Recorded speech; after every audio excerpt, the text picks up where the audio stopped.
No final eu vou pedir a gentileza da equipe estar aqui comigo no altar, para ungir você antes de você ir embora. Com essa palavra você vai entender melhor.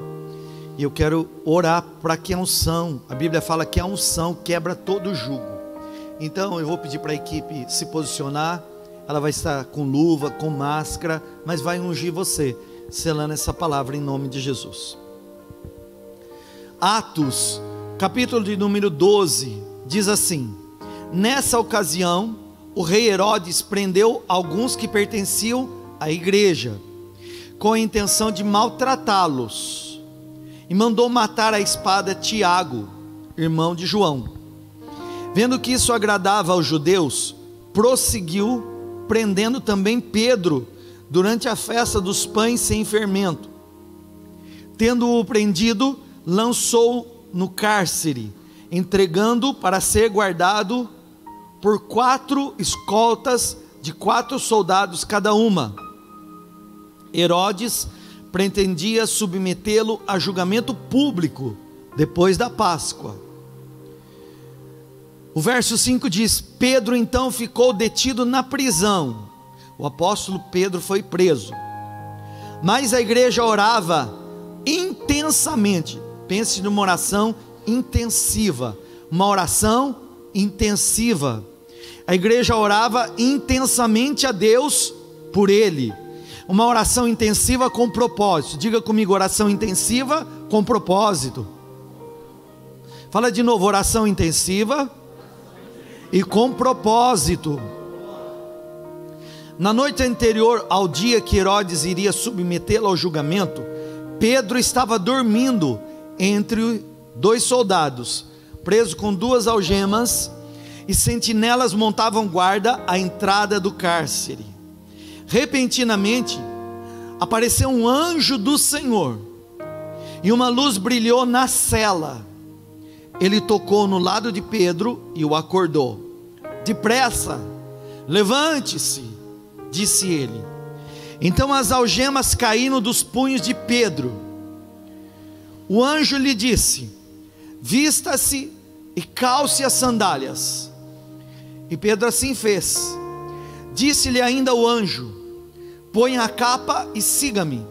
E saindo Pedro, o seguiu, não sabendo que era real o que se fazia por meio do anjo, tudo que lhe parecia uma visão. Passaram a primeira e a segunda guarda, e chegaram ao portão de ferro que dava para a cidade, e se abriu por si mesmo para eles, e passaram. Tendo saído, caminharam ao longo da rua, e de repente o anjo o deixou. Então Pedro caiu em si e disse: agora sei, sem nenhuma dúvida, que o Senhor enviou o seu anjo, me libertou das mãos de Herodes e de tudo o que o povo judeu esperava, que no caso era a morte do apóstolo. Percebendo isso, ele se dirigiu à casa de Maria, mãe de João, também chamado Marcos, onde muita gente se havia reunido, estava orando. Pedro bateu na porta do alpendre, e uma serva chamada Rode veio a atender. Ao reconhecer a voz de Pedro, tomando de alegria, ela correu de volta sem abrir a porta, exclamou: Pedro está à porta. O verso 15 diz: eles porém lhes disseram: você está fora de si. Insistindo ela a afirmar que era Pedro, disseram-lhe: deve ser o anjo dele. Mas Pedro continuou batendo, e quando abriram a porta e o viram, ficaram perplexos, espantados. Mas ele, fazendo-lhe sinal para que se calassem, descreveu como o Senhor o havia tirado da prisão, e disse: contem isso a Tiago e aos irmãos. Então saiu e foi para outro lugar. Só até aqui. Nós vamos orar e pedir a palavra rema. O que é a palavra rema? Palavra viva, a palavra revelada da parte de Deus. Feche seus olhos, ore comigo. Pai, Deus de toda a glória pertence ao Senhor. Nós somos dependentes de Ti. e nós precisamos ser guiados da tua palavra, através dela, porque não de pão, e não somente do pão da terra nós viveremos, mas viveremos, Senhor, de toda a palavra procedente da tua boca. E Deus, aqui está a tua igreja, uma parte dela, e também eu tenho, Deus, os teus servos que te amam, reconhecendo a voz profética que fala nesse altar.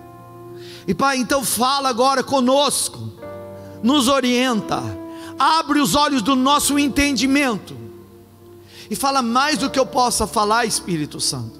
Fala em espírito, no espírito dos seus filhos. E Deus, libera o poder contido nessa palavra, para realizar aquilo que está sendo destinada nesse momento. É o que eu te peço, creio e já te agradeço, em nome de Jesus. Amém? Graças a Deus. Se você esteve no culto de domingo comigo, você me ouviu falar sobre a igreja de Jesus Cristo. Eu falei sobre nós sermos a igreja de Jesus, e eu falei sobre essa igreja que o Senhor tem espalhado na terra, dizendo que a igreja não é apenas uma denominação, a igreja não é apenas uma organização, a igreja de Jesus é principalmente um organismo vivo, do qual Jesus Cristo é a cabeça, e nós, a igreja, nós somos o corpo de Cristo. E eu falei sobre duas coisas importantes que a igreja precisa ter. Dentre tantas coisas importantes, a igreja tem que ter dentro dela unidade e unção. Unidade e unção. Unidade e unção. A unidade, irmão, é fundamental para todas as áreas da sua vida, porque há um poder sobrenatural na unidade. Há um poder sobrenatural na unidade. Certa vez, quando o homem havia se perdido da presença de Deus, ali no Gênesis, e eles estavam construindo uma torre para adorar outros deuses, uma torre chamada Babel. A Bíblia diz que o Senhor desceu, e o Senhor diz: agora, esses homens unidos, não tem nada que possa detê-los. E ali, implicitamente, no contexto, Deus estava dizendo: há um poder na unidade, há um poder sobrenatural na unidade. O próprio Jesus disse: Pai, eu estou orando para que a minha igreja se torne um, porque nesse poder da unidade, todos verão quem o Senhor é, eles verão o teu poder, eles conhecerão a tua glória. Há um poder sobrenatural na unidade. A Bíblia fala, e foi Salomão que escreveu, que é melhor ser dois do que um, tem mais paga do trabalho. Se um cansar e cair, o outro levanta e põe de pé. É melhor ser dois. Salomão está falando do poder sobrenatural da unidade. E, irmão, há um poder sobrenatural da unidade do corpo de Cristo, e nós somos o corpo de Cristo. E eu não estou falando desse poder de unidade apenas de uma denominação, eu falo da igreja. Domingo eu disse que nós precisamos quebrar as barreiras das igrejas, as divisões da igreja, as defesas das denominações, as defesas das placas das igrejas, porque naturalmente e comumente, quando uma pessoa troca de uma igreja para outra, ela é desprezada pela igreja onde ela congregava, e isso é errado. Eu vou dizer que isso é até maligno, irmão, que é um princípio maligno. Casa dividida em si mesma não prospera, e se o reino estiver dividido, ele não avança. Então essa divisão, ela não é bíblica. Nós precisamos nos unir. A igreja de Jesus na terra, ela precisa ser unida. Ela pode ser diferente, porque a Bíblia fala que os órgãos do corpo são diferentes, mas são todos importantes. Nós podemos cantar diferente, nós podemos aplaudir diferente, a liturgia do culto pode ser diferente, o templo pode ser diferente, a roupa que nós usamos pode ser diferente, o nosso sotaque pode ser outro, o idioma pode ser outro, mas Jesus Cristo é o mesmo, e Jesus Cristo é o que nos une. Não há outra razão de nós estarmos aqui a não ser Jesus Cristo. Ele é o Senhor da sua igreja. E eu quero hoje destacar que onde você tiver a unidade, vai haver um poder sobrenatural de avanço. Irmão, as coisas só vão ir para frente na sua vida quando você aprender o princípio da unidade e da concordância. Se dois concordarem na terra acerca de algo, fica concordado nos céus. Então o marido e a esposa têm que entrar em concordância. Se o marido diz: bem, queria pintar essa parede de azul, e a esposa diz: não, eu não quero pintar a parede. Você sabe quando eles vão pintar a parede? Nunca, porque não tem acordo, não tem concordância. Ainda que eles discordem da cor e cheguem num acordo da cor, mas tem que ter o acordo. Bem, eu quero mudar de carro, e o esposo diz: não, eu não quero trocar de carro. Não vai trocar de carro, porque onde não houver acordo, não tem um poder de avanço. Eu quero falar sobre um poder sobrenatural que há na unidade, porque foi exatamente isso que está contido no texto que Deus falou comigo aqui, que o Espírito Santo falou ao meu coração.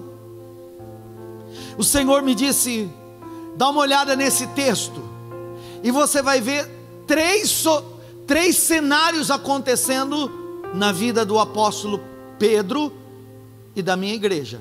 3 cenários acontecendo nesse texto de Atos, capítulo 12, do verso 1 até o 17 que eu li. O Senhor disse: veja o cenário do Evangelho, veja o cenário da oposição das trevas, e veja o cenário da oração da igreja. 3 cenários aqui, 3 situações. Primeiro, o Evangelho. Segundo, a oposição das trevas. Terceiro, a oração da igreja. Irmãos, nesse contexto, o Evangelho agora estava sendo expandido, multiplicado. Inclusive, eu já tinha pregado a experiência quando Pedro, no capítulo 10 e 11, vai visitar a casa do Cornélio, e lá há salvação na casa do Cornélio, que era gentil e não judeu, e ele começa a entender que a salvação também é para os não judeus, e o Evangelho começa a ser pregado. O primeiro cenário é o Evangelho que está se expandindo. Eles estavam unidos, dirigidos pelo Senhor, e esse Evangelho estava produzindo salvação de almas, conversão, milagres estavam acontecendo. O Evangelho, ou a palavra Evangelho na Bíblia, significa boas novas. Evangelho é boas novas, boas notícias. Esse Evangelho das boas notícias estava sendo pregado, e não só pregado, vivenciado, experimentado, porque quando o Evangelho ele chega a uma pessoa que crê, a vida dessa pessoa é transformada, ela é mudada. O Evangelho é o poder de Deus para todo aquele que crê. Então esse Evangelho que estava sendo pregado, estava mudando vidas, e ele estava se alastrando, e não apenas entre os judeus, mas também entre os gentios. E logo, irmão, quando o reino de Deus avança, as trevas se opõem. Por isso Jesus ele disse: resisti ao diabo, e ele fugirá de vós. Olhe para mim e preste bem atenção. Esse termo resistir não é simplesmente teórico, ele é prático. Resistir na prática é como se eu estivesse medindo força, força com força, mão com mão, e empurrando a outra pessoa do outro lado. Então havia uma oposição das trevas, tramando no mundo espiritual ciladas, armadilhas que o diabo estava fazendo para tentar barrar o evangelho, aquilo que Deus estava fazendo na vida das pessoas.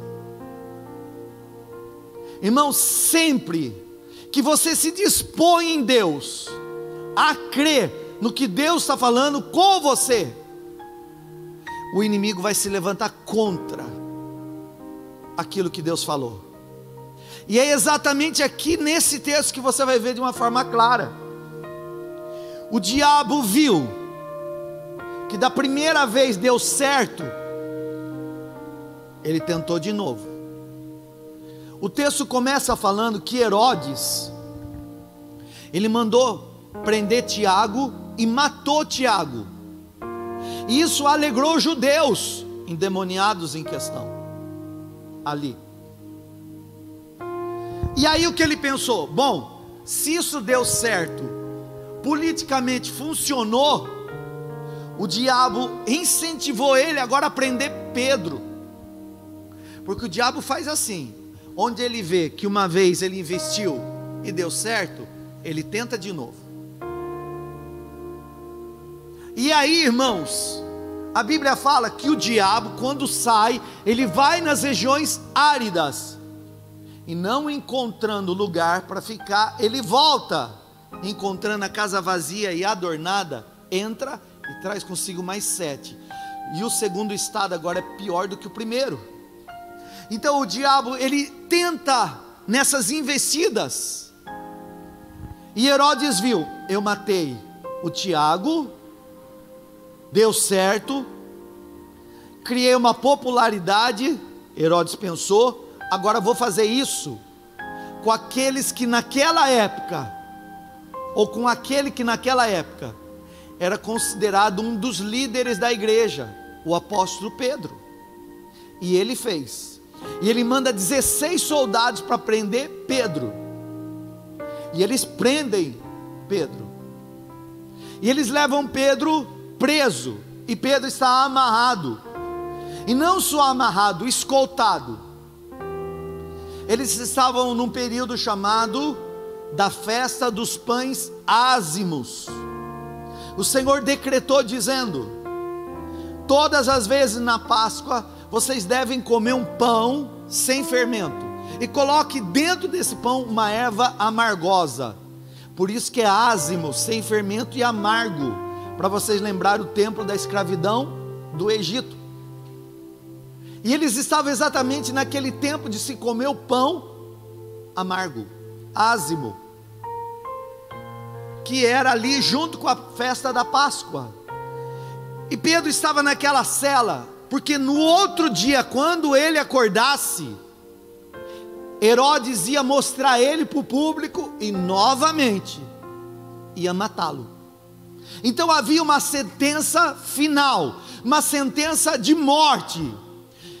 O diabo já tinha agido na vida, contra a vida do apóstolo Tiago ali, agora estava tentando agir contra a vida do Pedro. Só que, irmão, houve algo que é a terceira cena que Deus me mostrou. Se houve o avanço do evangelho, houve a oposição das trevas, também aconteceu algo sobrenatural: a oração da igreja. A oração da igreja, a oração insistente, irmão, e com propósito, que foi o que eu li com os irmãos, uma oração insistente e com propósito. Diga comigo: oração insistente e com propósito. Pedro então ficou detido na prisão, mas a igreja orava intensamente, uma oração intensiva. Uma oração intensiva. E a oração era feita para Deus livrar ele. Então tinha um propósito. Vai existir hora e épocas da nossa vida em que a gente precisa discernir, irmão, que a situação não é mais natural, ela agora é espiritual. E queridos, essa oração na igreja, ela iria manifestar um poder sobrenatural, de uma intervenção tão grande, que Deus ia mandar um anjo para libertar o apóstolo. Você pode imaginar, irmão, o irmão da nossa igreja está preso, a igreja entra no templo, ou vai numa casa, naquele caso ele estava dentro da casa lá, da Maria, e eles começam a orar, dia e noite, insistentemente e com um propósito. Deus liberta o Pedro, livra o Pedro. A gente sabe, Deus, 8 horas da noite, 9 horas da noite, 10 horas da noite, amanhã cedo Pedro vai morrer. Ele vai ser apresentado por Herodes. E Deus, se o Senhor não fizer, ele vai morrer. Eu estou falando, irmão, do poder da igreja, o poder do corpo de Cristo, de uma oração insistente e com um propósito. Foi o que aconteceu aqui. E o anjo de Deus foi liberado lá. O anjo chega e diz assim: Pedro, vamos sair dessa situação agora. E o anjo, irmão, toca nele, as amarras das mãos são soltas. O anjo fala: fica de pé, põe a sua sandália, põe a tua roupa, põe a tua capa e me segue. O poder sobrenatural da oração era tão grande que o Pedro não sabia se o que ele estava vivendo era natural ou era sonho. Será que eu estou imaginando? Será que eu estou sonhando? Será que isso está acontecendo? Eu estou vendo um anjo mesmo? Será que está caindo essas cadeias da minha mão? Será que essa cela agora está se abrindo? Será que os portões realmente estão se abrindo e eu estou nessa rua livre? Quando o anjo desaparece, Pedro diz: agora eu vejo que Deus enviou o anjo dele para me libertar. Você sabe o que foi isso, irmão? 3 coisas.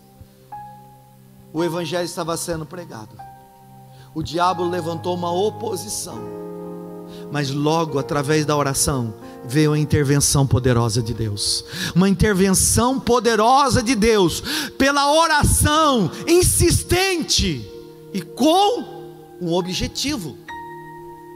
É isso que eu quero te ensinar, irmãos. Assim como existem prisões naturais, e Pedro estava nela, não era uma prisão espiritual, era natural. Existe por trás um planejamento que agora sim é espiritual, que quis prender a vida do apóstolo Pedro. E não pense, irmão, que isso aconteceu só com Pedro, porque o diabo, quando faz uma vez e vê que dá certo, vai tentar repetir. Com Tiago, Herodes matou, ganhou popularidade e tentou fazer com Pedro. Na área onde você vê que as boas novas, que a graça do Senhor está agindo na sua vida, que você já está vendo a resposta de Deus, ele vai tentar opor. Ele vai tentar colocar na sua mente que não vai acontecer, que não vai dar certo, que não vai mudar, que não vai acontecer. Ele vai tentar te resistir. E se de uma vez ele achou você desanimado, é ali que ele vai achar fragilidade, porque o diabo não age na sua força, é na sua fraqueza. Mas onde você é fraco, Deus te faz forte. Aonde você era fraco, Deus te faz mais forte, em nome de Jesus, irmãos. E acima de tudo há uma ligação poderosa na unidade. Por isso, irmão, você precisa estar unido à igreja. Eu não preciso frequentar a igreja, eu não preciso ir na igreja. Você precisa da igreja. Você foi inserido no corpo, você está inserido no propósito. Você precisa, irmão, abrir a sua vida para que as pessoas orem por você. Há um poder sobrenatural na unidade. Irmãos, assim como tem resistências e bloqueios naturais, também existem resistências e bloqueios espirituais. Pastor, eu acreditei, vi as coisas mudando, mas as coisas agora estão voltando a retroceder. Então é hora de clamar, é hora de orar. E essa oração, ela tem que ser insistente. Essa oração agora tem que ser com propósito.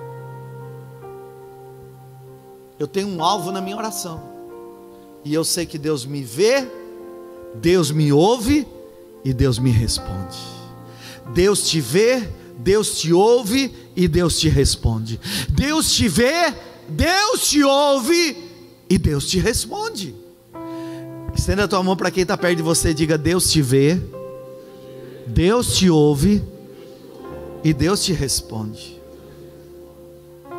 Assim como tem resistências naturais, também elas podem ser espirituais, irmão.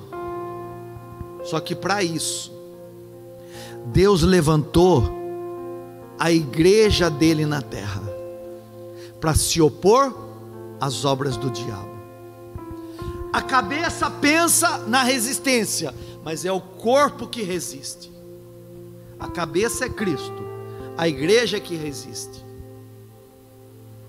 A cabeça é o que pensa na resistência do diabo, contra o diabo, mas é a igreja que enfrenta ele. Deus levantou através de Jesus Cristo a igreja para destruir as obras do diabo, irmão. Jesus, ele disse: eu vim para desfazer as obras do diabo. Ele já desfez, e ele deu autoridade para a gente enfrentar o que for e vencer em nome dele. Em Mateus capítulo 16, verso 18, está escrito assim, irmãos: eu, disse Jesus, eu edificarei a minha igreja. Não está falando de prédio, não está falando de construção de tijolos. Eu edificarei a minha igreja, e as portas do inferno não prevalecerão contra ela. Uma igreja unida não será resistida. Conta para o teu irmão: uma igreja unida não será resistida. Diga para o teu irmão: ninguém pode resistir uma igreja unida em Cristo Jesus. Você crê assim? Eu edificarei a minha igreja, e as portas do inferno não prevalecerão contra ela, irmão. Mateus verso 16, 18. Existem lutas que são espirituais, e nós precisamos nos posicionar. Em Efésios capítulo 6, verso 11 e 12, o apóstolo Paulo diz: porque nós não temos que lutar contra carne e sangue, mas contra principados, potestades, espírito das trevas, hostes espirituais da maldade nos lugares celestiais. Adiantava ali se posicionar contra Herodes, só que Herodes representava um governo, e a igreja também representa um governo.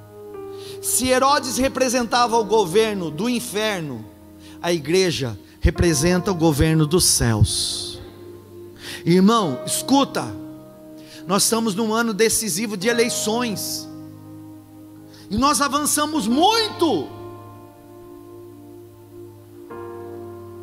Só que o que o diabo fez uma vez, de destruir esse país, está tentando de novo. E é hora da igreja entender que não é a pessoa ou as pessoas, é o sistema que aquela pessoa representa, que quer impedir o avanço do Evangelho, que quer impedir o avanço das famílias, que quer comprometer a verdade da Bíblia. Quantos estão entendendo o que eu estou dizendo aqui, irmão? Querido, eu estou despertando essa igreja para orar insistentemente para o Brasil, para orar insistentemente pelo nosso país, para as eleições, para dizer: Deus, em nome de Jesus, não vai acontecer de novo. Essa terra está cheia de promessas, está cheia da tua bênção. Que venha o teu governo, que venha o teu reino sobre o Brasil, sobre essa nação e sobre as famílias do povo brasileiro. Nós não vamos enfrentar pessoas.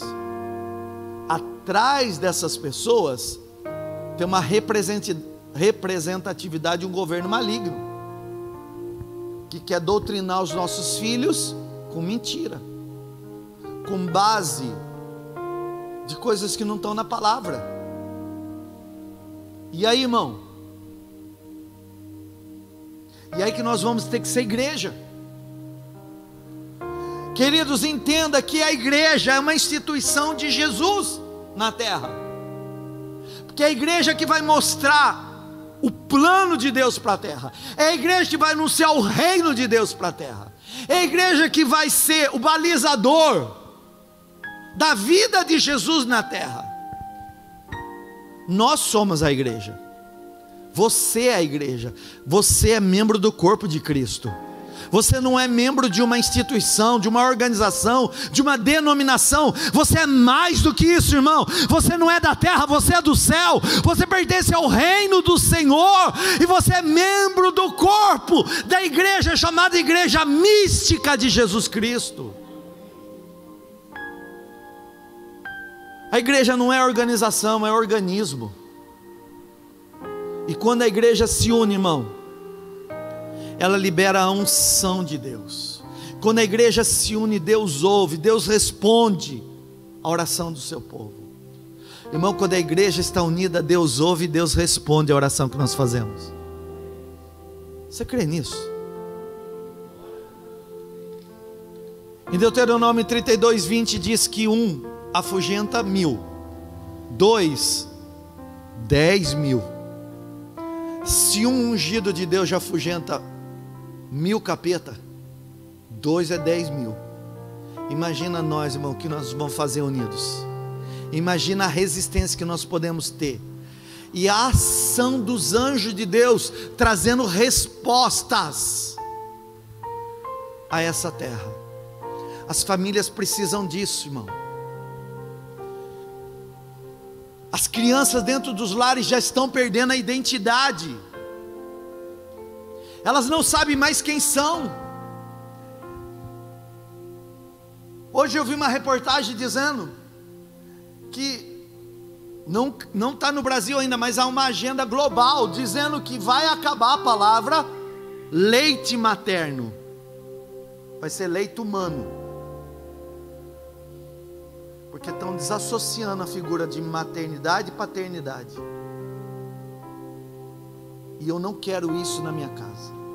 Eu não quero isso para o Brasil.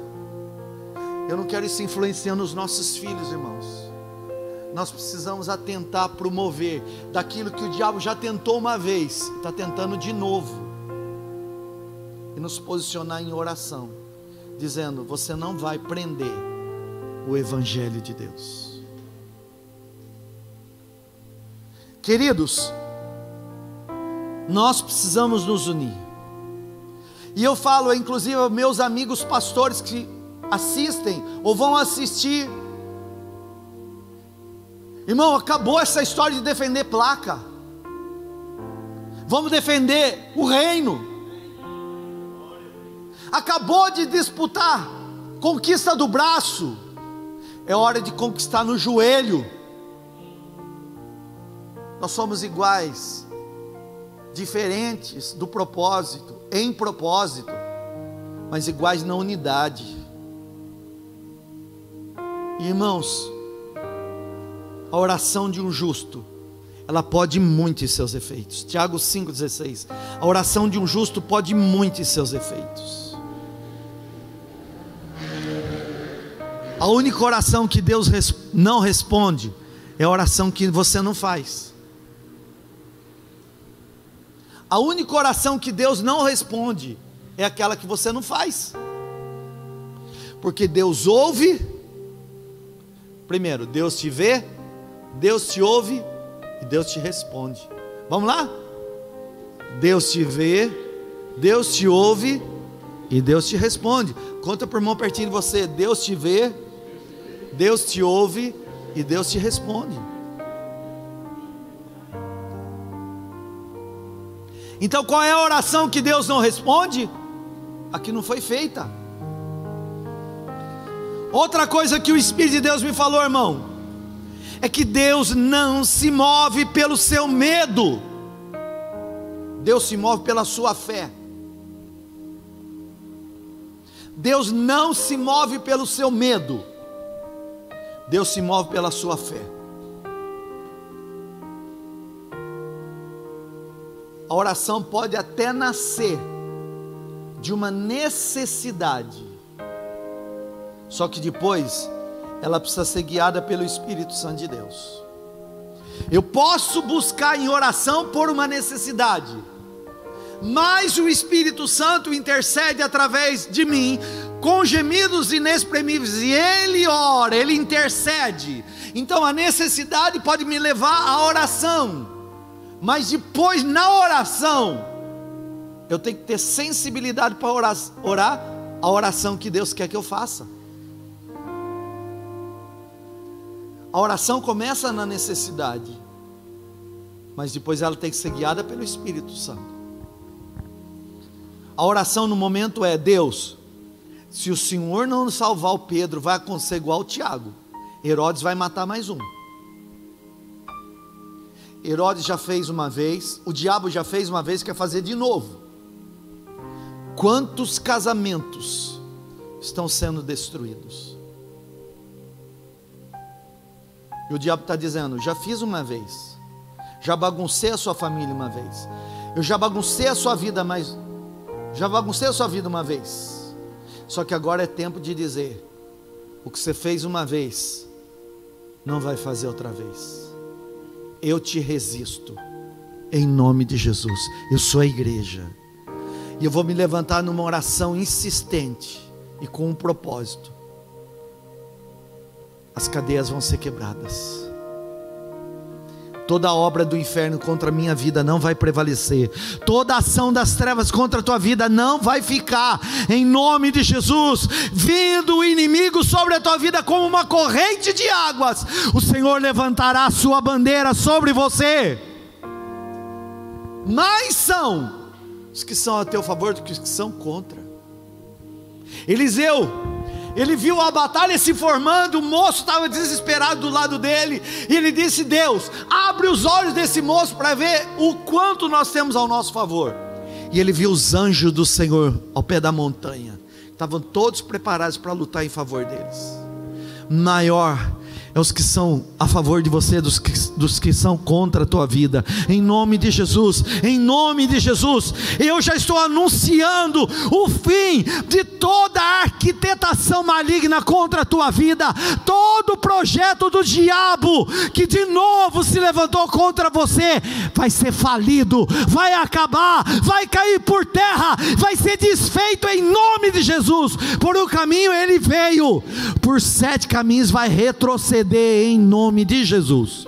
Eu sou a igreja, nós somos a igreja, e nós nos levantamos em resistência para declarar que as portas do inferno não prevalecem contra nós. Irmãos,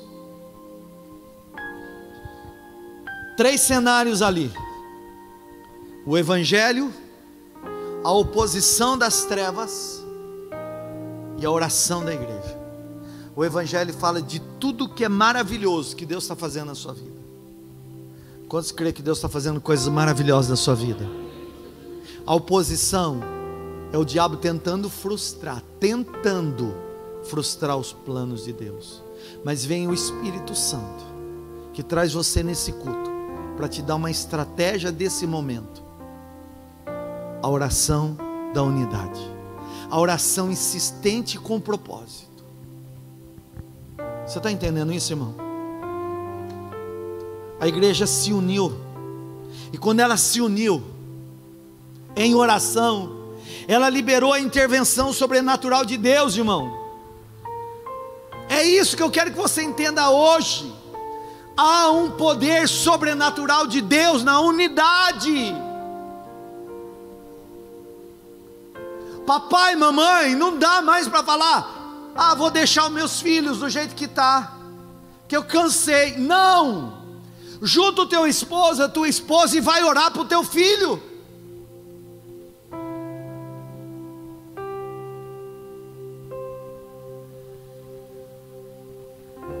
Domingo agora, me pediram oração para o rapaz que está internado, uma situação terrível, e para os médicos era a morte. Eu falei: mas eu não sou um proclamador da morte, eu sou um proclamador da vida, da vida, da vida. Eu ouvi, eu disse: eu não tenho como entrar lá, mas eu tenho como mandar um lenço lá. E nós fomos procurar paninho aqui, não tinha na igreja para mandar.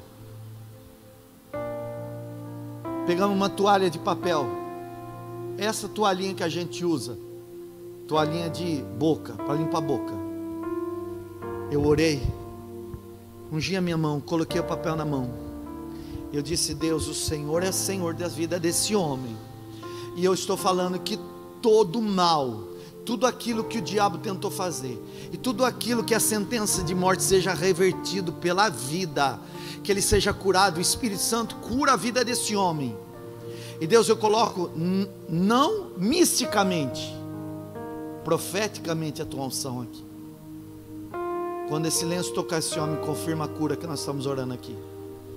A irmã mandou mensagem, foi fazer a visita naquele dia, chegou com o lenço, foi botar o lenço no rapaz, o demônio manifestou na vida dele lá.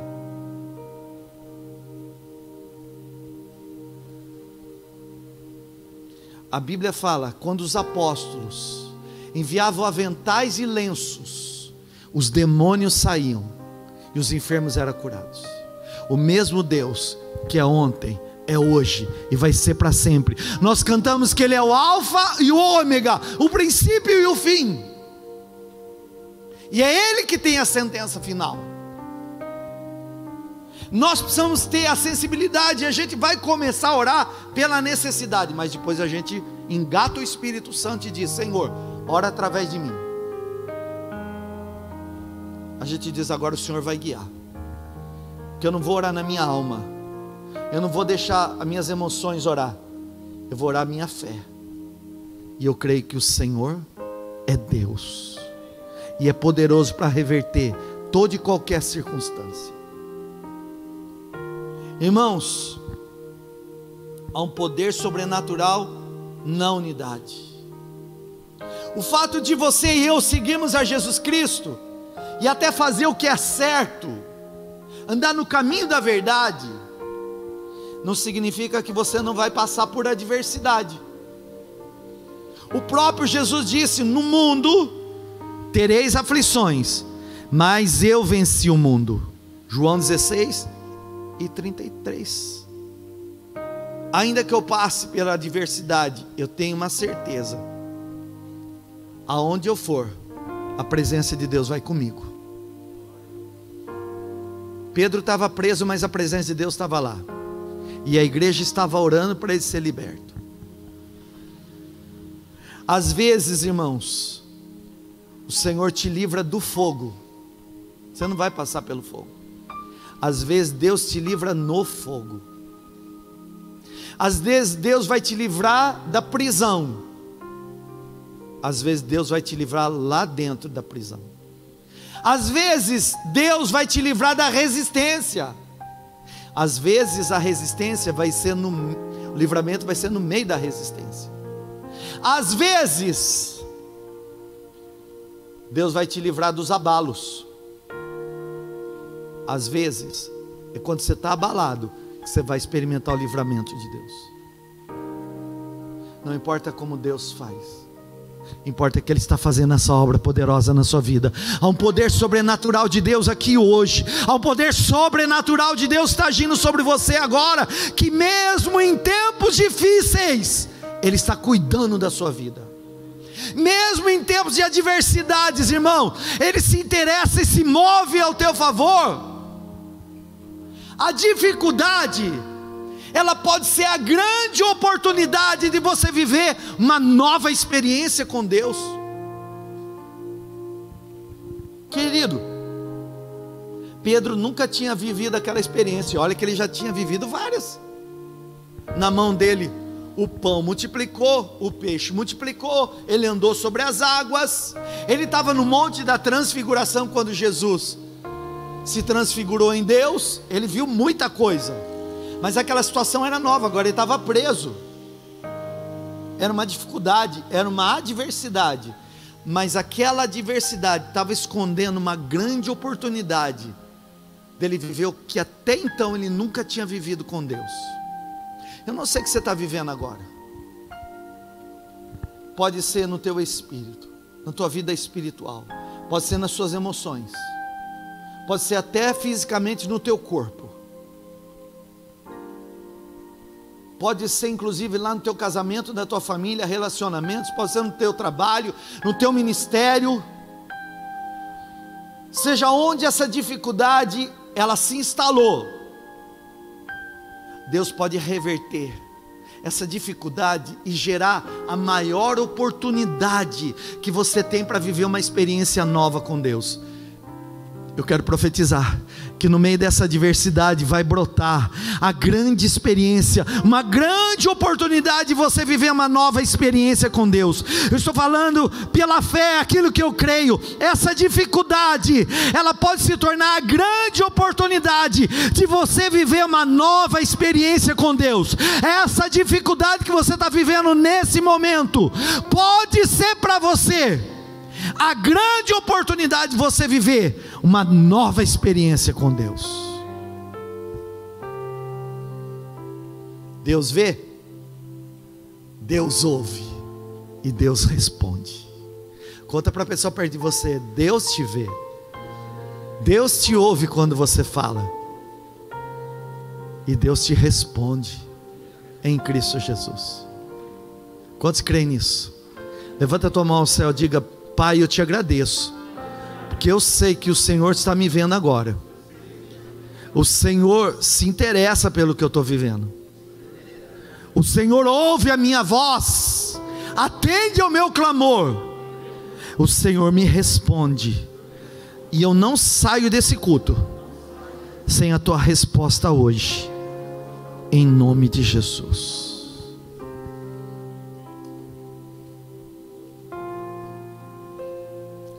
Quando a igreja ora, irmão, Deus libera a intervenção. Quando a igreja ora, Deus libera a intervenção.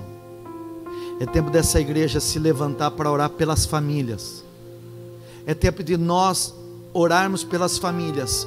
Esposa, ora pelo teu esposo. Esposo, ora pela tua esposa. Filhos, orem por seus pais. Pais, orem pelos seus filhos. Igreja, ora para os seus pastores. Igreja, ore pela nação brasileira. E chame a justiça de Deus. E chame a intervenção de Deus. Mas ore, porque Deus só não responde a oração que não foi feita. Deus só não responde a oração que não foi feita. Deus não se move por medo, trabalha por fé. O Senhor vai responder a sua oração. Nessa tarde Deus falou comigo, irmão, que o Senhor está intervindo poderosamente na sua vida hoje. Por isso que Ele me deu essa palavra hoje. Havia um contexto em que o diabo viu que deu certo de uma vez e ele tentou de novo. Eu não sei, irmão, o que é que você viu na tua vida que voltou a parecer que estava piorando de novo.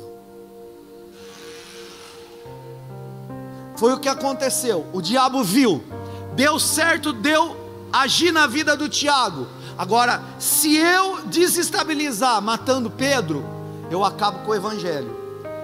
E o evangelho é boas novas, é esperança. E aí a igreja entrou numa oração intensiva e com propósito. Escuta, o Senhor me disse: eu vou liberar livramento e abertura de prisões. Eu vou liberar livramento e abertura de prisões. Eu vou romper amarras e bloqueios. Eu vou romper resistências espirituais e amarras demoníacas que novamente tentaram de alguma forma fazer com que aquilo que eu comecei fosse desestabilizado, afetado e até comprometido. Deus está livrando você de situações onde você, mesmo fazendo o que era certo, você se viu cercado por situações que comprometeriam você. O Espírito Santo de Deus me falou: fale de pessoas que estão fazendo coisa certa, mas mesmo fazendo o certo, você se viu cercado de situações que vieram abalar você, comprometer você, desgastar você, desanimar você. E o Senhor está te livrando hoje. O Senhor me disse também: eu vou livrar de laços que era para te prejudicar. Sabe, irmão, Deus está livrando você de coisas que você vê, de coisas que você nem sabe. Deus está te livrando de coisas que você vê e de coisas que você nem sabe, mas Deus está livrando você nessa noite. Deus está agindo com livramento em coisas que você vê, em coisas que você nem sabia, irmão. E eu estou falando que todo laço de morte contra a tua vida vai cair por terra em nome de Jesus. A última palavra vem da boca do Senhor. Não é o fim. Havia situações presas, pendentes, indefinidas na sua vida, que precisavam ser liberadas no espiritual. Essa luta, ela vai ser vencida em oração. Bota teu joelho no chão, até você ver o livramento de Deus. Bota o teu joelho no chão, até você ver o livramento de Deus. Escuta, estou partindo para o final. Quando Deus fala uma vez, eu escuto. Quando Deus fala duas, eu me atento. Semana passada, eu preguei Êxodo, quando o Senhor disse para o povo hebreu: diga ao meu povo que marche. E a Bíblia diz que em resposta à direção da palavra, o povo saiu em marcha. Deus não disse ande, Deus disse marcha, porque Deus não vê o povo dele como povo natural, vê como soldado, como exército. Marcha. E no texto que se segue de Êxodo 14 diz: o anjo do Senhor foi à frente para abrir caminho, depois ele foi atrás para proteger o povo. E hoje, de novo, eu vi Deus enviando um anjo, que foi lá naquela situação mais complicada, uma situação de morte, uma cadeia, uma prisão, uma situação sem solução, e o anjo do Senhor trouxe o livramento. Irmão, pela segunda vez Deus está mostrando que tem anjos de Deus que estão sendo liberados em favor da sua vida.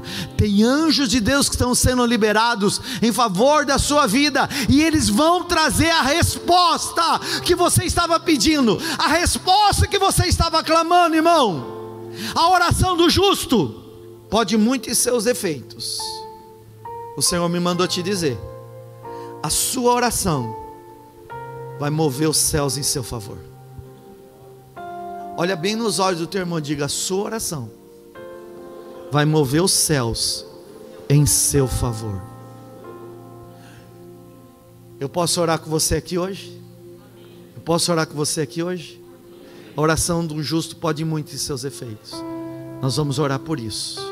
E nós vamos nos posicionar no mundo espiritual. E nós vamos resistir àquilo que o inferno já fez uma vez. E vamos dizer: dessa vez não vai fazer de novo. Você trouxe abalo uma vez, dessa vez não. Você comprometeu uma vez, dessa vez não. Você trouxe a miséria uma vez, dessa vez não. Você tentou comprometer o casamento uma vez, dessa vez não. Você tentou tocar na saúde de uma vez, mas dessa vez não. Você tentou trazer o fracasso, dessa vez não vai conseguir. Você tentou abalar o emocional, dessa vez não vai abalar. Porque nós vamos nos posicionar em resistência diante de Deus, numa oração insistente e com um propósito. Envia o teu anjo e faz esse milagre acontecer. Você crê assim? Vai orar comigo? Fica de pé.